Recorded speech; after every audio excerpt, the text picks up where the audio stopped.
a Loxodon Smiter on Matt's side, and then on Chris's side, a Thragtusk.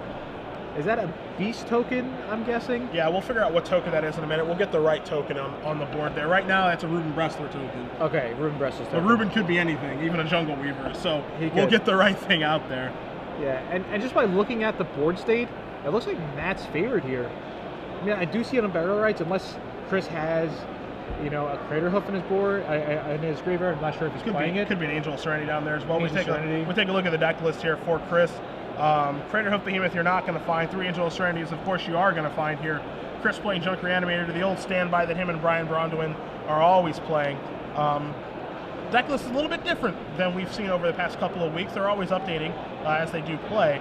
You're going to find 4 Restoration Angels along with 3 Acidic Slimes that we see on barrel rights targeting something here. It's a Restoration Angel blinking the Thragtusk. But some of the neater cards that you're going to find here in the main deck, Gerard, are 2 copies of Sin Collector in the main. Oh, awesome. And then 3 Fiend Hunters in the main deck as well. Oh, okay. So yeah, kind of a nod towards some of the more aggressive decks in the format. A couple of good 3-drops. Yep. You know, Fiend Hunter, Sin Collector. No Lingering Souls this week. Okay. That seems fair. So Matt draws his card for the turn. I think, oh, it looks like a Ground Seal. Yep. All right, about a turn too late. Yeah, I would say so. Yeah. As our life totals are updated now. Oh yeah, Matt's at 1. Okay, yeah, this is the world difference, and Chris is at 28. Yeah. So I was agreeing. I agree with you that when we walked in, we thought, you know, maybe Matthew was doing okay. I was also kind of wondering why Thundermaw Hawkeye was not tapped on defense. Like, why is it on defense? So it makes sense. So it looks like there might be a game 3. Since Matt's just at 1 life, he's gonna have to play another blocker. That's for sure. So we'll see what happens. All right. You see him taking a look at his graveyard, identifying his options. He did draw a card off that Ground Seal. Is it a helpful one? That's the big question here. As we take a look at his deck, I think it was a Gore Clan Rampager. I think he drew. Okay.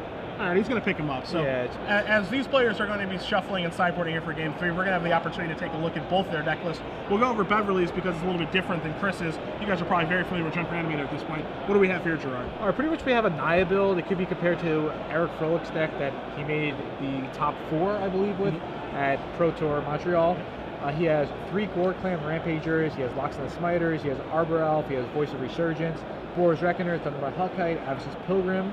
Alright, and he has a couple of Huntmaster of the Fellas, Bonfire of the Dams, Domirades, he has a Boros Charm, and he has a Sigarda, and he has a couple of new cards from Dragon Maze.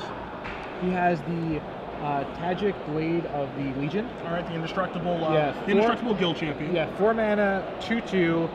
And it's indestructible. Yep. But when it attacks with Battalion, instead of a 2/2, it's a 7/7. Yeah. All right, so super powerful. And he also has a Ruithar the Unborn. The Unbowed. Unbound. Sorry 6/6 Vigilance. Haste, has to attack every turn. And whenever someone plays a spell, they take 6 damage. Exactly. So super powerful card there as well. Yeah, so that's his Naya deck. Okay, so that's his main deck. I mean, just a lot of big dummies. Some good spells to go along with them in Domri and Bonfire of the Damned, and that 1 Miser's Boros Charm. Of course, Domri, when you are playing that card, you want to have a very high creature count. We count the creatures in his deck. I mean, we're over 20 here. We're close to 30. Yeah, I think it's 32, right? It's all but 8, or maybe 30.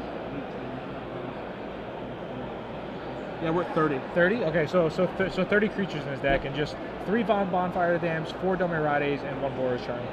And so we take a look at his sideboard now. Of course, he is against Junk Reanimator, which he does know. Yeah. And we saw a Ground Seal there in game number 2. So some number of those in his sideboard, which are 2 of those. And then anything else in particular for this matchup, we think? Well, he's got 3 Unflinching Courages, pretty much a new Armadillo Cloak. Okay. So he's not going to be bringing those in. Those are pretty much for really aggressive decks you want.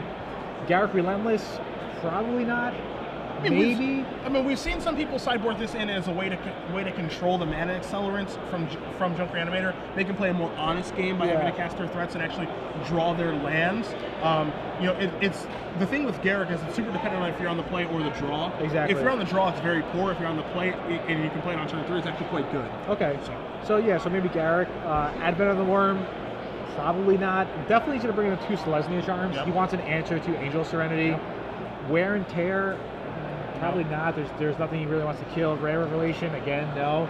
And Blasphemous Act, probably not, but maybe it's... I don't know. The thing that's difficult here for Beverley's deck is, like, he's a Domri Rod deck. Yeah. So as a result, you know, he has these spells that he can sideboard in Celestial Charm and Garruk Relentless and Ground Seal, heck, even Advent of the Worm. But if you do that, you're decreasing your consistency on hitting with Domri's +1. Sure. And that's not something he wants to do, which you can see by how he's built his deck, his main deck, by having these 30 creatures. Yeah. So it's difficult, you know, if you're going to make those sideboard decisions, what cards are you going to sideboard out? Because, like, are you going to sideboard out your Domri's, which is what your deck is kind of built around? Yeah, Are it's you going to tough. sideboard out your Bonfires, which are, you know, part of the reason you're playing that card is because it's so good against Chunk Reanimator or controlling the mana accelerants. Yeah. All right. So Matt will be on the play of this game, and looks like he's going to keep his hand. I saw a couple of lands. I saw a Celestia Charm, so that's all you really need. Yeah. Chris taking a look at his 7. I'm not sure if he's going to keep a mulligan just yet, as we do a brief overview of his sideboard of 1 Sin Collector, an Acidic Slime, 2 Garruk Relentless, 2 Ogs of that Ghost Council, as Chris is going to take a mulligan, 1 Sever the Bloodline, 2 Abrupt Decay, 2 Deathrite Shaman, 3 Voice of Resurgence, and a Thrag Tusk.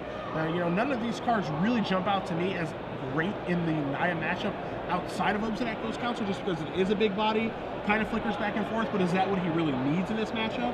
Yeah, I mean, I can see him bringing in the Obsidian. I can see him bringing in the Thrag Tusk. The 2 Abrupt Decays are pretty nice. You know, kill Boar's Reckoner, kill Loxodon Smiter. But I would agree with you. Nothing's like, you know, wow, this card is awesome in this matchup, and Matt's going to be in trouble. Everything's just kind of slightly improving his deck, making it more streamlined now against Naya. You know, he does have a cards that he can certainly sideboard out. You know, these 2 Sin Collectors are not doing very much in this matchup at all. At all, yeah. You know, so those are going to come out. And then the question you kind of have to ask yourself for your Chris is, do I want to sideboard out my Fiend Hunters? Because yes, my Fiend Hunters have fantastic targets, but at the same time, when my opponent has Domri Rad in their deck, it's very easy for them to kill with the fighting, and then what has my Fiend Hunter even accomplished? Yeah. So it's and you know, Garruk Relentless is also nice to take out the small creatures like you said, so that's another thing right there. So Chris is happy on 6 as we are underway game number 3 here in round 2 of the Star City Games Open Series here in Somerset. If you guys are just joining us, Cedric Phillips, Gerard Fabiano here in the booth. You can tweet at us at SCG Live, hashtag SCGNJ. We'll be checking your tweets all this weekend, as Gerard and I are pretty active on the Twitter sphere. Yeah, we are, yeah. All right, so Matt kind of a slow draw, no 2-drop, no 1-drop. Guess he, you know, it feels like Matt probably has like a Dome Ride in his hand. Yeah. Otherwise, why would you keep this hand? Yeah. So we'll see if that's the case. Let's I do see a Boros Reckoner. Something's coming down on turn 3. Yeah, definitely. We can almost assure that. All right, There's so a Boros Reckoner. For Chris, he had to name Elf with that Cavern of Souls, and he did not have a forest to untap with it, but he does peel a forest off the top for his Arbor Elf, so it access to 4 mana. Work. Yeah, you know. Once you hit 4 mana with Junk Reanimator, you're starting to be in pretty good shape. I mean, that green mana is super important for a magnitude of reasons. You see the Abrupt Decay in Chris's hand. You know, the deck does have Mulch and Grizzly salvage. There is that Abrupt Decay to take care of that Boros Reckoner, and here comes the Arbor Elf. All right, so attacks for 1. Matt will draw for his turn. There's a Boros Charm. Now, it looks like he's missing white mana unless he's been... Okay. There's a Sun Penalty. So he has it. So he could play Gorklam Rampager or Voice of Resurgence. I think I would play Gorklam Rampager. Just use all your mana. Yeah, just use all your mana. Hopefully next turn Matt maybe draws another white source so you can have Boros Charm up, Celestia Charm up, along with Voice of Resurgence in play. Chris draws this card this turn. It looks like it's a new art Godless trying to go along with that Cavern of Souls, that Thrag Tusk, and Sever the Bloodline in his hand. Also has Angel of Serenity there in the back. Of course, when you're playing this deck, Gerard, most of the times with Cavern of Souls, you want to name Angel. Yeah, you do, because it's triple white. Yep. It's tough to cast, and you know sometimes the Arbor Elf doesn't help you cast it. So, but that Cavern of Souls had to name Elf to get Arbor Elf into play. We'll see what the second of Cavern of Souls is naming. Likely Angel on that one, yeah. Okay. So that one does name Angel. Now Thragtusk is in play here to kind of tussle with that Gorkland Rampager, a fight that Thragtusk oftentimes does win. All right, so it looks like Matt drew another Celestia Charm. So I think Matt right here might want to just kind of play the long game and not even bother to attack. He might just want to get down a Voice of Resurgence and pass the turn. What are your thoughts on that? Because if he attacks, he's going to have to use his mana to Celestia Charm to save his Gorkland Rampager. So I wouldn't mind him just playing Voice and passing the turn. I think I would be, you know, if you're mad, there's a lot of things that are going through your head right now, right? You know, I kind of want to play a longer game and save these Celestia Charms for Angel Serenity. At the same time, I'm a little bit scared of Restoration Angel on the Thragtusk. Yeah. And I'd like to be able to attack and start to get this game over with. Yeah, it's close. So I can see a reason for Celestia Charming that, exiling it, so there are no Unburial Rights. I don't have to worry about Restoration Angel when he does name Angel off of Cavern. Okay. And I do have a backup Celestia Charm for Angel of Serenity. Yeah, that's fair. So I can see that line of play. I can also see a line of play of just playing Voice of Research and saying go too. Yeah. So stuff. So I want to get that thing on the table. Yeah. So we'll see what happens. So here's your Godless Shrine. Here is your acidic slime. Ooh, wow. He's gonna take out the Sun Petal Grove. That's gonna be really good for him. Yeah. Yeah. Brian Bronduan, I know he's here. He might not be watching, but he's smiling somewhere. Yeah, let's see what Matt draws. Takes care of Matt's only white source right now. And it was not a land. It is a Huntmaster. Okay, Huntmaster. Huntmaster will do some work here. Matt will be able to flip it next turn if he doesn't play a spell. So I think right now Matt's probably still favored even without white mana. Just the fact that if he does draw white mana, he has a couple of really good spells that can help him, perceive the game.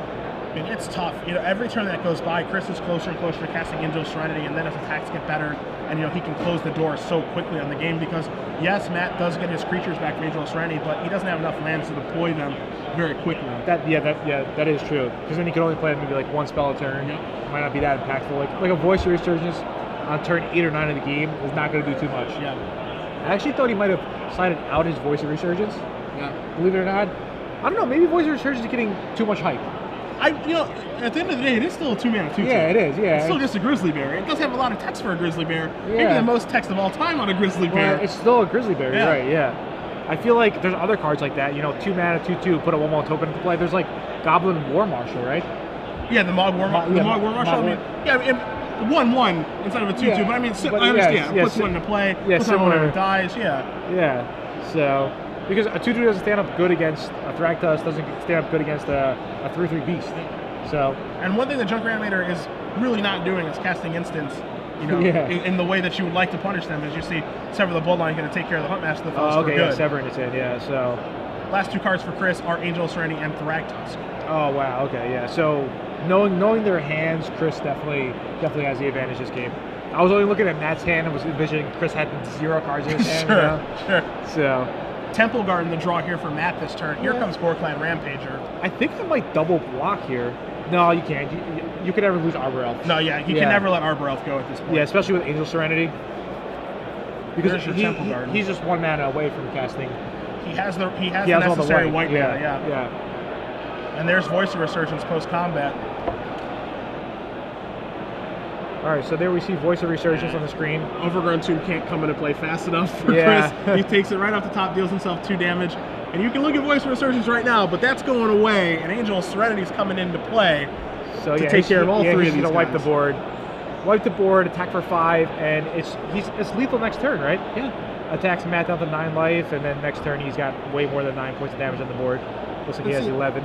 This is kind of the issue, right? Where, Matthew does have the answer. Oh, he does. He has the Celestia Charm. He has the Celestia Charm. Okay. But again, can he deploy all of his threats in time? As you're going to see him play a Boros Reckoner and pass the turn back. And Boros Reckoner actually does a pretty nice job of being a brick wall right now.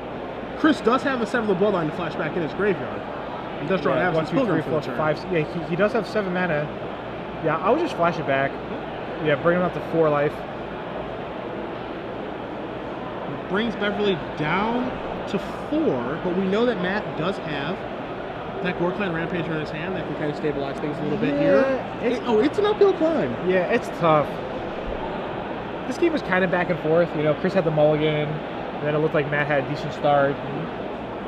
But the acidic slime was really key. Yeah. Now imagine, Gerard, for a moment, if Beverley peels a top deck Bonfire of the Damned. Ooh, that would be nice. Oh! Whoa, that's pretty sick. Wow. All right, so there's a Bonfire for 4. Clears up everything for VanMeter. Ooh. Chris draws a flip card. Garrick. It must be a Garrick. Yeah, it's got to be Garrick Relentless. Yeah, so he could either play Garrick or Thragtusk here. I think I like Thragtusk. Like Thragtusk Elf, I think he has in his hand too. Yeah. Yeah, I like this line of play that Chris is taking. All right, so now Matt can kind of use a land that comes to play untapped. That wouldn't be that bad. That would be a good start. Yeah, so he could just play 2 spells this turn. See what the draw is here for this turn. This is exciting too. Like the time's ticking down too. We're closing about 5 minutes. 4 life for Matt. uphill I don't know if you climb. noticed so far that Boros Charm has been absolutely dead. Yeah, in his the hand. entire time. Yeah, and normally you don't really would expect Boros Charm to be good against a Junk Reanimator deck. Yeah. It's either, you know, maybe against a control deck that's going to have Supreme Verdict, maybe against like a really heavy removal deck like Jund, save your guys from a bonfire. But against Junk Reanimator, I'm kind of surprised to see Boros Charm in. Yeah, me too. Yeah. Oh, so But it was Beverley with a Temple Garden. Temple Garden. So can he go down to 2 life? I mean, he could, but should he? Yeah, that's the big question here. Yeah, I think he has to. There's Voice of Resurgence. Yeah. He goes down to 2. All right.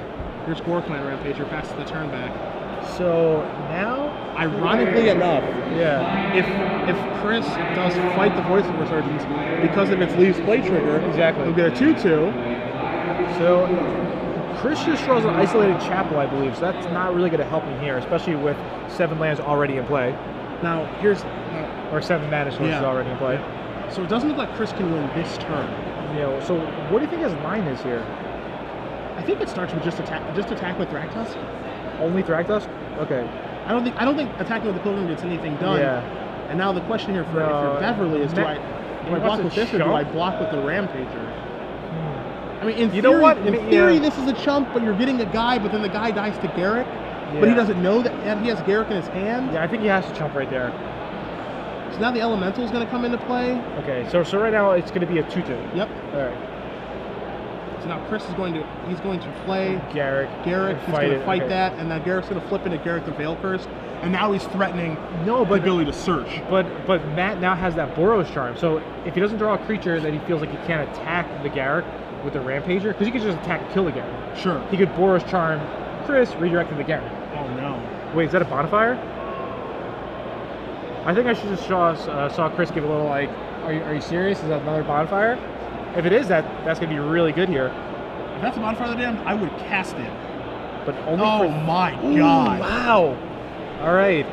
That was... So, wow. Bonfire for 3 off the top. Kills the Garrett, kills the Thragtusk, kills the Pilgrim. Beast Token comes into play, but a 3/3 is better than a 4/4. Yeah, and I think Matt just has to pass because all he has is Boros Charm, and if he attacks, it's just, game over. But he leaves Boros Charm up in case maybe Chris draws a removal spell. Yeah, let's see. Chris draws a card. It's a Pilgrim. Not going to help too much here. Wow, exciting game. Come on, Beverly, miracle that bonfire. Yeah, right? And people started to stop playing Bonfire. I don't know why. It's like Bonfire's only in Jund. It should be in every deck. I mean, I guess it's in the Naya deck and the red-green, but miracles. Let's see what Beverly draws. Ooh. That's not another Bonfire. Yeah, okay, not another Bonfire. But it looks like a spell. Or can't make it out. It looks like a spell. I think it's a spell. I mean, he's reaching. Oh, it's a wolf run. Oh, yeah, I knew it was just not like a regular land, Okay. But he can't do anything with it, right? Nope, still can't do anything. Yeah. So okay, well, let's see. If he attacks here, because Boros Charm double strike. Yeah, no. So how much can he deal? It's not enough because you can only do it for a 6, so you can only double strike it to a 12. Okay. Yeah. All right, so it looks like Matt is turn 0. So time has been called. All right. So this is an insane game. Now, if you look at it from Chris' perspective, if Chris draws another Pilgrim, he's happy with it. Yep. Just anything. Spells are all Chris wants right now. He draws. It's an overgrown 2. Ooh, it's a land. So that's a land. Chris's turn 1. Ooh, Chris's turn 1. I'm getting excited. Let's see. Matthew draws. This is turn 2. Turn 2. Ooh. Oh no. Wait, no. No. Is it really a bonfire? I'm not sure. I can't imagine. Yeah. I can't. No. No. Okay. Ooh, it must be. Oh boy. You know what? It must be like a smiter. Something like that. Yeah. If he's attacking, I mean that's a spell. If he's attacking, we certainly know that. Yeah. Which spell is it? Is the big question. I think it's maybe a smiter. You know what? Maybe it's gonna be the Blade of the Legion. Okay. Tajik Blade of the Legion. Yeah, it might be Tajik. We'll find out what spell it is. First, we have to address what Chris is going to do on this attack, which it looks like he's going to take 4. Big follow-up here. 3, 5. Ooh, Sigarda. Wow. So this is Chris's last turn for him to draw something or he loses the game. Chris is going to be turn 3, but Matt's going to win on turn 4 if Chris breaks off. Let's see. Draws a card. Unburial Rites? Or no? Can't tell. It's a black. I think that's an Unburial Rites. It is? So he has enough mana to cast it and flash it back. 1, 2, 3, 4, 5, 6, 7, 8, 5. Right? Yeah, he can. Well, he has that land in his hand, so he can cast it and flash it back. And it's really important because he has to be able to acidic slime that wolf run.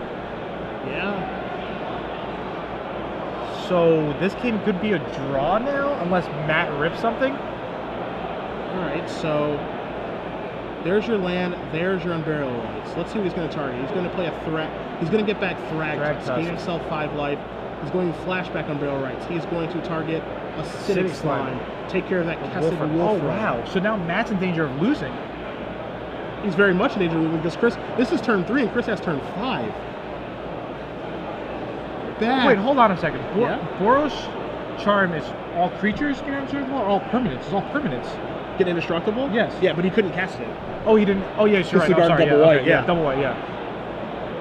All right, so not Bonfire. Not Bonfire. Maybe just a land. He needs to have a spell there. He needs a creature or he dies. Yeah. What an unbelievable draw on Burial Rights last turn. And so far, that Boros Charm, we said it was dead. Then all of a sudden, we thought it might bring some hope. Yep. But now it seems to be dead again. Oh, this is a creature. I'm pretty sure. Checking his graveyard. This is... Oh, those are ground seal. All right, we got some redraws. Redraws. A turn late on the ground seal again. Yeah. Draws a card. Is that a Thunder? I think that's a Thundermaw. A Thundermaw? Oh my god. Oh wow, and he's one mana short. Oh my god. Wow.